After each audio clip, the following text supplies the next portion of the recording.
नमस्कार दोस्तों, आज मैं पुनः आपके सामने भगवत गीता के अध्याय 1 अर्जुन विषाद योग को लेकर प्रस्तुत हुई हूँ।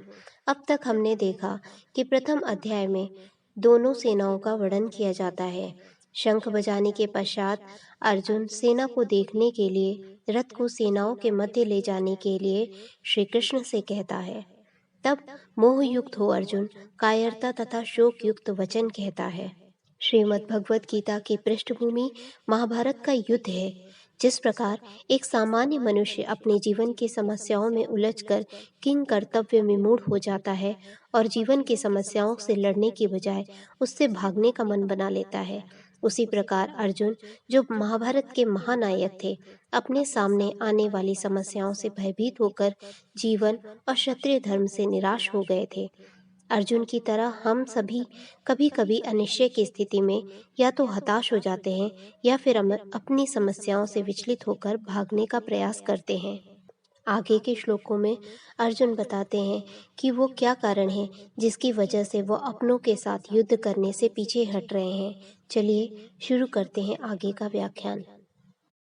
न कांक्षे विजयं कृष्ण न च राज्यं सुखानि च किं नो राज्येन गोविन्द किं भोगैर्जीवितेन वा येषामर्थे काङ्क्षितं नो राज्यं भोगाः सुखानि च त इमेव स्थिता युद्धे प्राणांस्त्यक्त्वा धनानि च।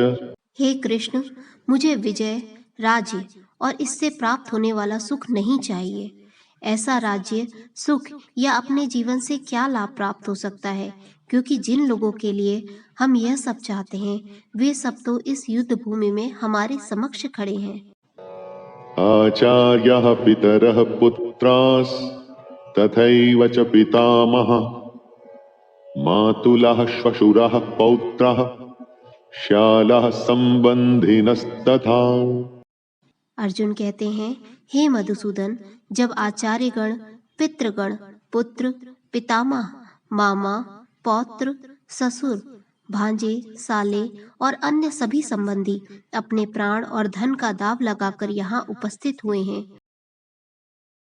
एतान्न हन्तुमिच्छामि नतोऽपि मधुसूदन अपि त्रैलोक्य राज्यस्य हेतुः किं नु महि कृते। अर्जुन कृष्ण से कहते हैं, हे मधुसूदन, मुझे मारने पर भी अथवा तीनों लोगों के राज्य के लिए भी मैं इन सबको मारना नहीं चाहता, फिर पृथ्वी के लिए तो कहना ही क्या है। निहत्य धार्तराष्ट्रान्नका प्रीतिः स्याज्जनार्दन पापमेवाश्रयेदस्मान् हत्वैतानान्ततायिनः। हे जनार्दन, धृतराष्ट्र के पुत्रों को मारकर हमें क्या प्रसन्नता होगी? इन आत्याइयों को मारकर तो हमें पाप ही लगेगा। तस्मान्नार्हा वयं हन्तुं धार्तराष्ट्रान् स्वबान्धवान् स्वजनं हि कथं हत्वा सुखिनः स्याम माधव। अतएव हे माधव, अपने ही बांधव धृतराष्ट्र के पुत्रों को मारने के लिए हम योग्य नहीं हैं, क्योंकि अपने ही कुटुंब को मारकर हम कैसे सुखी होंगे।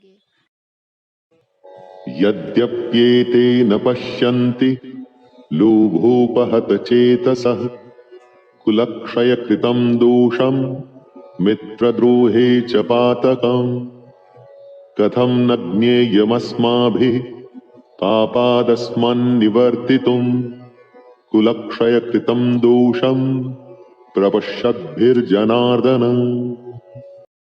यद्यपि लोभ से भ्रष्टचित हुए ये लोग कुल के नाश से उत्पन्न दोष को और मित्रों से विरोध करने में पाप को नहीं देखते हैं, तो भी हे जनार्दन, कुल के नाश से उत्पन्न दोष को जानने वाले हम लोग को इस पाप से हटने के लिए क्यों नहीं विचार करना चाहिए।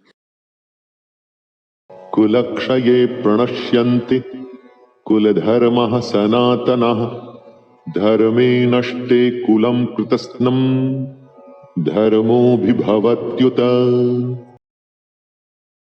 जब कुल का नाश हो जाता है तब इसकी कुल परंपराएं भी नष्ट हो जाती हैं और कुल के शेष परिवार अधर्म में प्रवृत्त होने लगते हैं।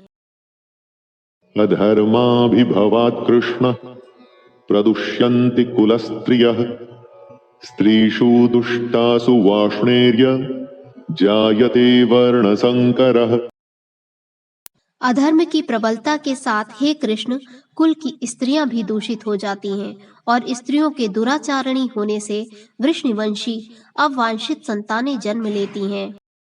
संकरो नरकायैव कुलघ्नानां कुलस्य च पतन्ति पितरो येषां लुप्तपिण्डोदकक्रियाः।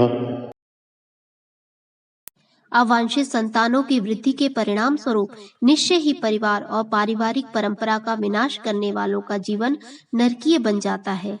जल तथा पिंडदान की क्रियाओं से वंचित हो जाने के कारण ऐसे पतित कुलों के पितरों का भी पतन होने लगता है।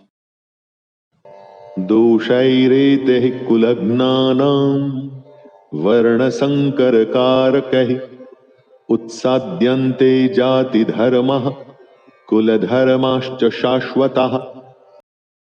अपने दुष्कर्मों से कुल परंपरा का विनाश करने वाले दुराचारियों के कारण समाज में अवांछित संतानों की वृद्धि होती है और विविध प्रकार के सामुदायिक और परिवार कल्याण की गतिविधियों का विनाश होने लगता है। उत्सन्न कुलधर्माणां मनुष्याणां जनार्दन नरके नियतं वासो भवतीत्यनुशुश्रुमा। अपने दुष्कर्मों से कुल परंपरा का विनाश करने वाले दुराचारियों के कारण समाज में अवांछित संतानों की वृद्धि होती है और विविध प्रकार के सामुदायिक और परिवार कल्याण की गतिविधियों का विनाश होने लगता है।